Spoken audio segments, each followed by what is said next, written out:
Authors Over 50, Writing in Life's Sweetest Third.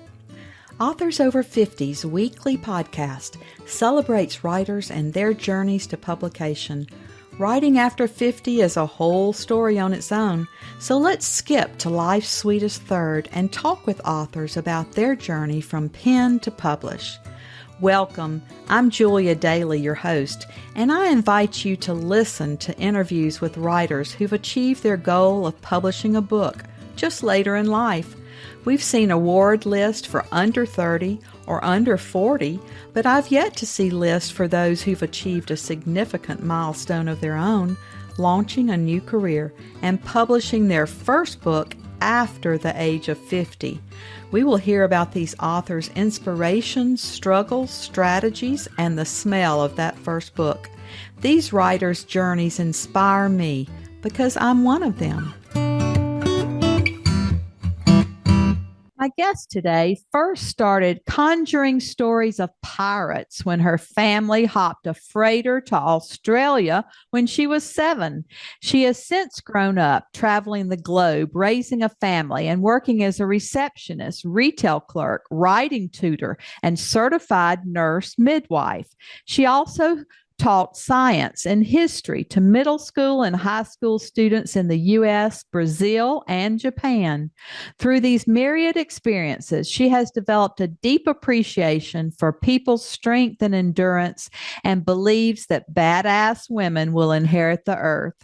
She's still weaving pirate tales in her head and now on paper, phone, and computer for readers' enjoyment. Welcome to Authors Over 50, Sarah Branson.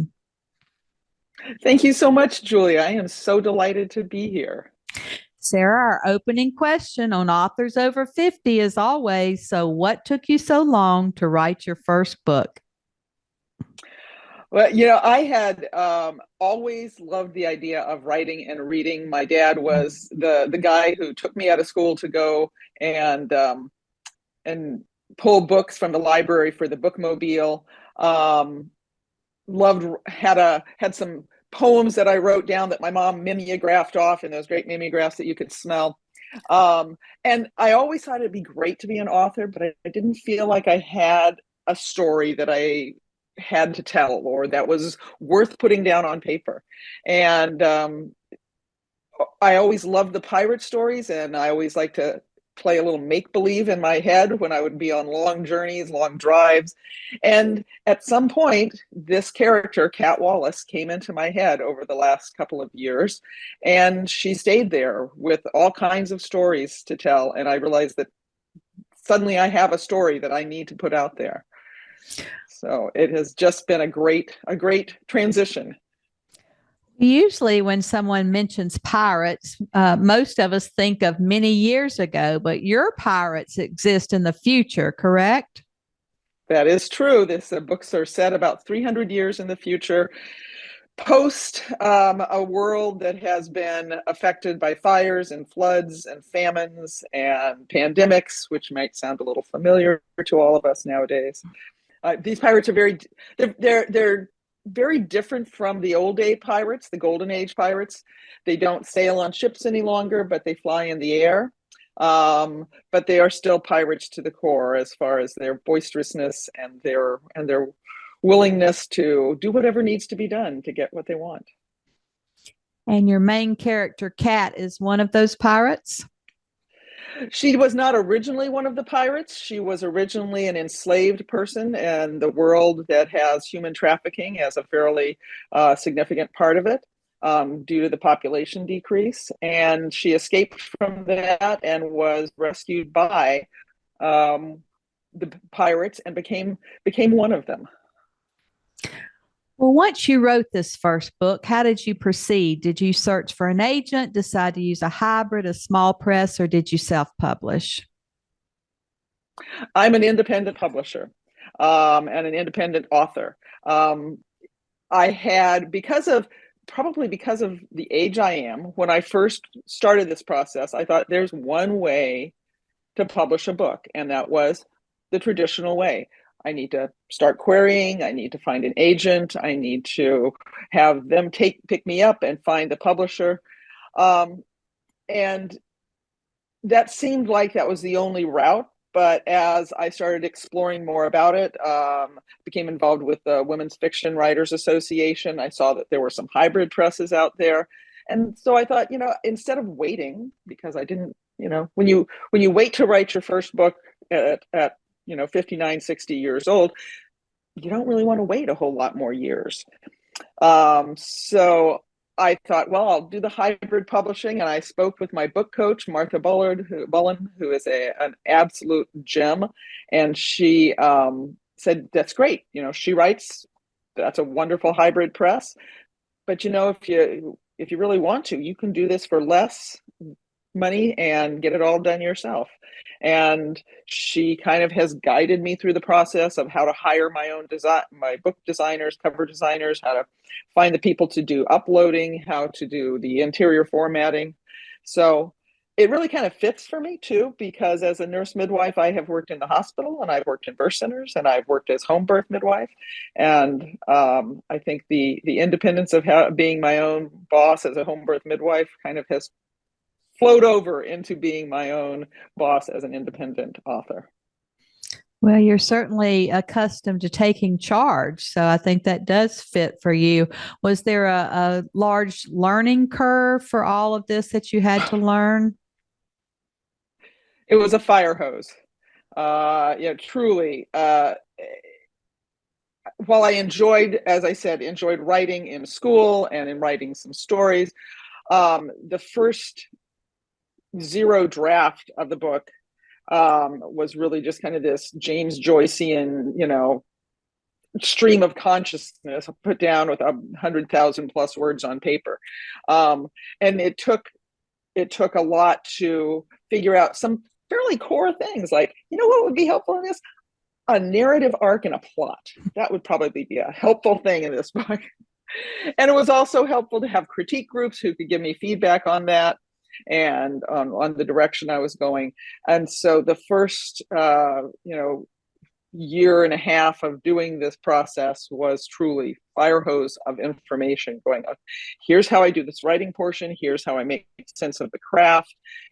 And then the portion of, here's how I find someone to do the cover designs. And I adore my cover designers, the book designers that do my work, and how to do the part that I think none of us authors initially want to do. And that's the that publication or publicity portion of it and marketing. But I have found that I actually kind of enjoy it if I can kind of keep current. Well, you've struck the nail on the head with that, because most writers want to write. They don't want to promote themselves. Mm-hmm. What publicity have you found that works for you, or maybe even some that didn't work for you?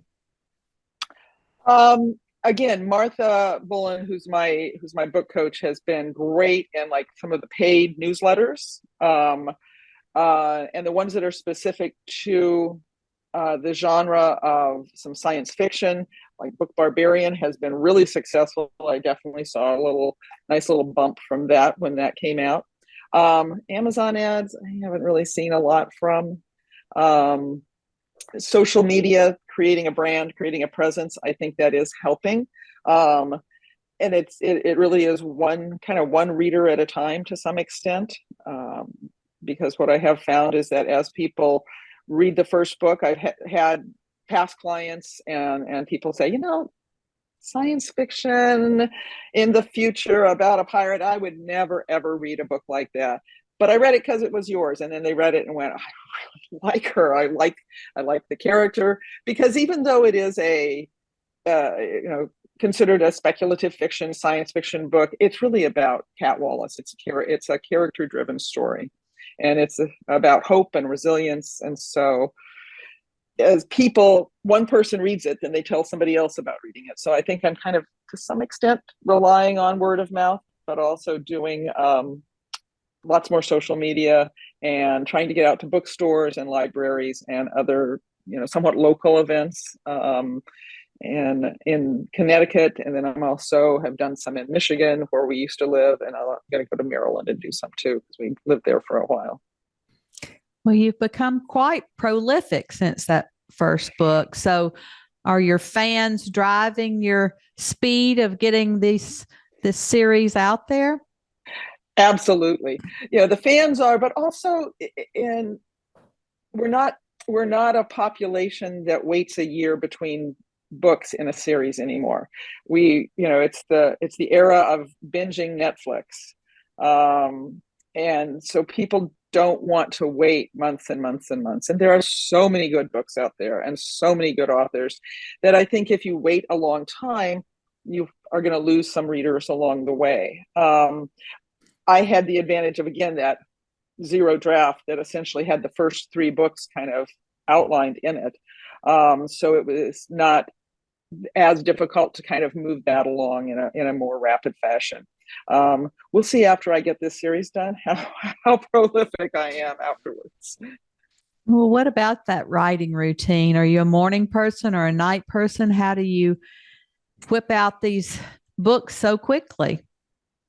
I'm definitely a morning person. I like to get up early, and I like to write in the morning until about noon or so. Take a break, do some editing, do some social media, that sort of thing. I'd like to say that is my beautiful, organized way of doing things, but there's always something that kind of disrupts that organizational plan. We're currently planning to move, and we've sold our house and we bought a condo. So now it's a lot of times I get up in the morning and start sorting through papers and boxes instead of doing the writing that I need to be doing. And so then I end up having to write at night. Life interferes. It kind of takes precedence at times. Did real people inspire any of your characters in your books? To some extent. I mean, she is a figment of my imagination and my great make-believe partner, but a lot of who she is stems from some of the strong women that I have been in contact with over the course of my career. 30 years as a midwife. You see families and women and birthing people that are incredibly strong throughout the process and throughout their lives under a lot of adverse circumstances.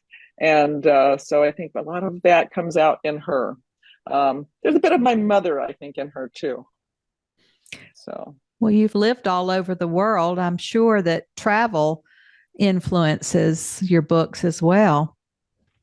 It definitely does. Kat is able to fly, and so she is able to go to different places in the world. The world is a bit reshaped, but some things remain the same. She does have, we spent 4 years in Japan, so she does have a very strong connection with Edo, which is Japan's old name and now the current name of Japan in New Earth. And so that connection is a strong one that is very positive for her. Sometimes some of the people are not as positive than others, but. Well, you have to have your antagonist just like your protagonist. Absolutely. And my antagonist in the zero draft was there just briefly and kind of disappeared. But he was such a good bad guy that he needed to be brought back into the realm. And he now has a very strong role, and it's one of those characters that when I read some of the scenes to my husband, he says, I'm not really comfortable knowing that person exists in your head. I know. I always think I want to unscrew somebody's head and look inside sometimes after I read their work.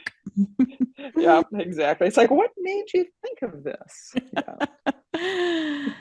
Well, why don't you tell us a little bit about the scene that you've brought to share with us today, and then read so that we can hear your tone and voice? Absolutely.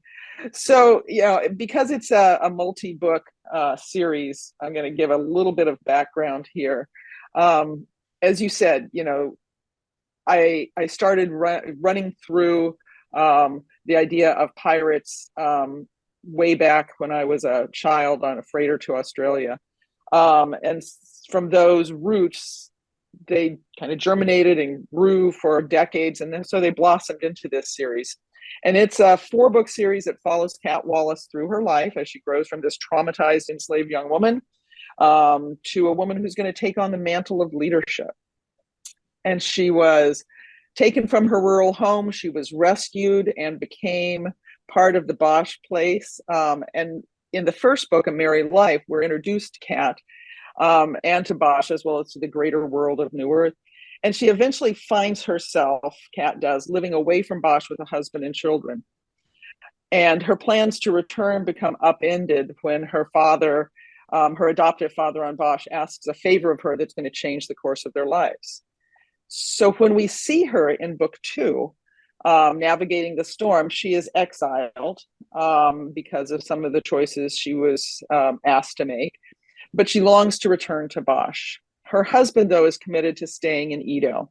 And like most of us, when we have small children, she is looking longingly to a time where she's going to gain some measure of control in her own life. So the following reading is where we join Cat as she announces to her husband her plans for the future.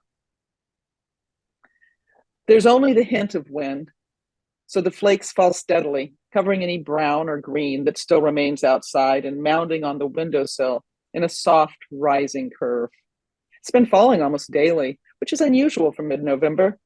It's so peaceful in the house. The boys are actually napping, which at 3 years old is a sporadic event at best. I just checked on them, and they're curled with their heads together as if they fell asleep whispering to each other, which is likely exactly what happened. Gray is tucked in on the big bed, wrapped in quilts, reading to her favorite stuffed moose. And Takai sits in front of the fire, quietly reading a book on China in the 21st century in the front room. Me? I'm about to detonate a bomb. Hey, love, are you at a place where you can pause? I sit down in my husband's knees on the big padded ottoman that opens to hold blankets and quilts, settling the explosive neatly on his lap. Takai looks up from the research tome he's studying and smiles. I wonder if he holds a grudge against the Chinese for imprisoning him years ago. I would. I mean, it worked out. I rescued him. We had our first kiss, and our second, and third. I refocus on my incendiary. He closes the book, marking his spot with a slip of paper that Gray has drawn pink flowers on, and sets it on the nearby side table, stretches and yawns. I need to take a break. I may make some tea. Interested? He starts to stand. Maybe, but can you wait a moment? I wanted to tell you something. I fiddle with the detonation cord. He sits down, looks at me with anticipation written on his face. That's a friendly look. We've been back in flow since our trip to Bosch, and things have been comfortable and loving. Sure, what's on your mind? He smiles warmly at me, and I can see love in his eyes. I set the blasting cap. I take a deep breath and look back at him. I've re-enlisted in the force. Recruitment classes start in 2 weeks, and I've arranged for us to rent the little white house for Mama, who's also willing to help with childcare when I'm confined to base during the week. Boom. That is so great. Your juxtaposition of such a calm and lovely living room scene and then the explosive device.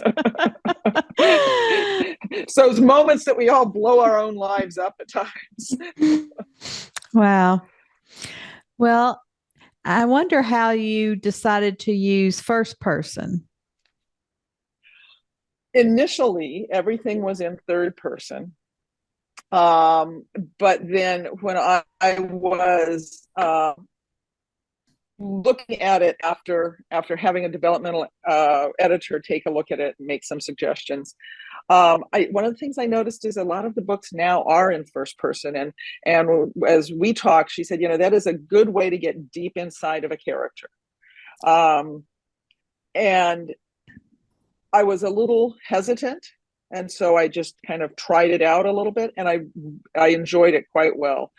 I have done something unusual, and my editors continue to say, well, this isn't necessarily how we always see people do it. But anything that is told from Kat's perspective is in first person. and anything that's told from somebody else's perspective is in third person. So it does move back and forth between that. And honestly, I find it works very well because it's very clear that, okay, this is a time that Kat's not involved, but we're getting a chance to either see the situation from someone else's viewpoint or see Kat from someone else's viewpoint. Well, I think as long as you do something well, then you can do whatever you want and break those rules. When we're told by editors, "Oh, you can't head hop," and then you see someone who's won the Pulitzer Prize, who's head hopping, you think, "Well, why could she do it and I can't?" Because she's doing it very well. Exactly. That's exactly it. Mm-hmm. Yep. And that is a challenging one there because I certainly head hopped all over the place initially. Do you still make time to read for pleasure? And if so, what genres do you read? I read all kinds of genres. Right now, I'm not reading a whole lot for pleasure because, one, involved in the launch of book 3 and also packing up a house and moving it. So the TBR, list is kind of set off to the side and is going into a box very soon. But I do like to read, some of the newer science fiction. I really like women's fiction a lot. A really good romance. I really like romance. And that may be something that I look at after this series is done, see what happens there. So I have, several different ones that are on there. I was just actually pulling that up on my Kindle because I can't pull it up anyplace else. Right now I see The Wizard's Masquerade, The Cosmos in Her Hand, and Fresh Off the Starship are the newest books in my Kindle library. So lots of ones there. Yes, I find myself drawn into a lot of new genres that I've never read before. I've gotten so sucked into these psychological thrillers, and I listen to audiobooks now when I travel and when I ride my bike, and those keep me pedaling longer. Absolutely. I became an audiobook fan when I had my midwifery practice in Maryland, and I was driving all over Maryland. And it keeps the road rage down when you're in a traffic jam, and it's like, oh, it's okay. Just going to hear another chapter. It'll be fine. It's so true. Do you ever Google yourself or read your own reviews? And if so, how do you deal with the bad ones or the good ones? I will. The reviews that I always like to kind of see how many reviews are out there. That's one of the things I on Amazon, because no matter how we all feel about Amazon is a reality for all authors, and so I like to see what is out there. So far, I have not had anyone come out with a real negative review. Mediocre maybe, but not anything really negative. So that's a plus. And that day is going to come. But I have found that I am not as thin-skinned as I thought I'd be when I have critiques about the books. I thought it would, cut me to the quick, and instead, what I'm looking to do is to tell the story the best I can. So if I have a reasonable critique, it's like, okay, let's see if I can make it better with that critique. So, it is nice to get a positive review from someone, and sometimes I kind of like to save those for when I'm feeling a little spread a bit thin and don't know if I'm going to get something accomplished that I need to get accomplished. Taking a look at that and going, okay, I've done well. I've moved forward. I've gotten, some people really love this story, so I'm going to hold on to that. Are you going to continue this series, or do you plan to take another dive into a different type of series? There may be. This series will end after the 4th book, but there could be other stories about Kat or about her family. I have toyed with the idea of maybe even a YA series that involves her daughter. And so we'll see what happens. At this point, I'm laser focused on finishing what I've started. YA has certainly become so popular these days. It really has. It really has. What do you think was the best money you've ever spent as a writer? Oh, the cover designers, the book designers. You can, as you can spend, from almost nothing on a cover to almost everything on a cover.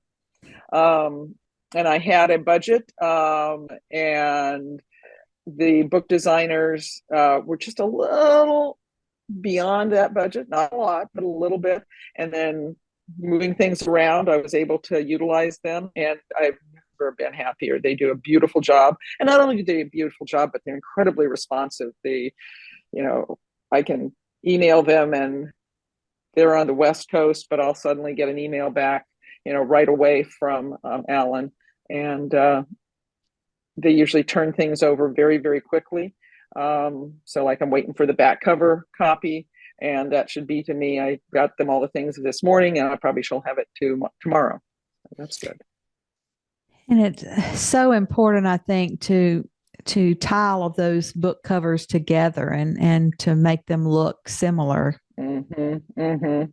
Yeah, and they have done a great job creating something that can be set up and be put in like a little box set and that sort of thing. Even though I don't think people do box sets that much anymore,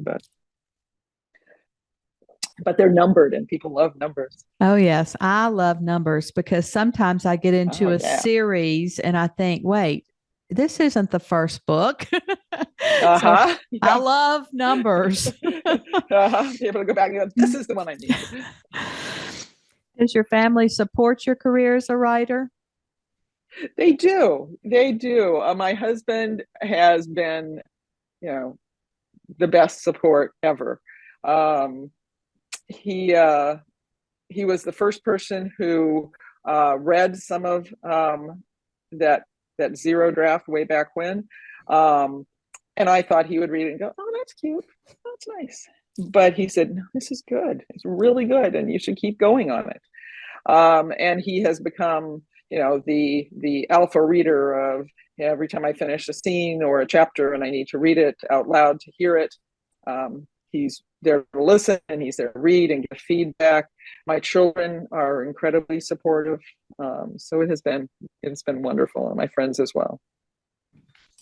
I think it's so important for our children to see us accomplishing something and leaving really a legacy for them to admire and to learn from.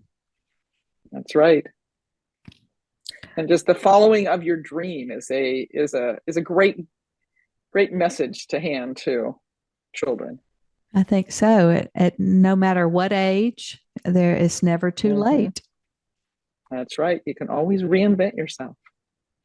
As I have many times. Indeed. Sarah, our last interview question is always, our writers over 50 are a unique set. Do you have advice for writers 50 and above? Advice for writers 50 and above. Find the story that you want to tell and start telling it. There are so many resources out there now, and so many positive parts of social media where you can connect up to a very positive writing community, that you don't have to go through that on your own, and you can find people who will support you in the pathway that you're seeking. So if you have a story to tell it. That's valuable advice for all of us today, and we just appreciate you being here with us and sharing your pirate stories that I know so many people are going to want to delve into. So thank you for your time, and we are excited to say that you're now one of our authors over 50. I'm excited to be one. Thank you so much, Julia. I really appreciate it. Thank you for joining us today. Please look for Authors Over 50 every Thursday when we will have conversations with accomplished debut novelists over the age of 50. Please subscribe and share with a friend. And check out my own publication journey after 50 at www.juliadaily, that's D-A-I-L-Y, like dailynewspaper.com.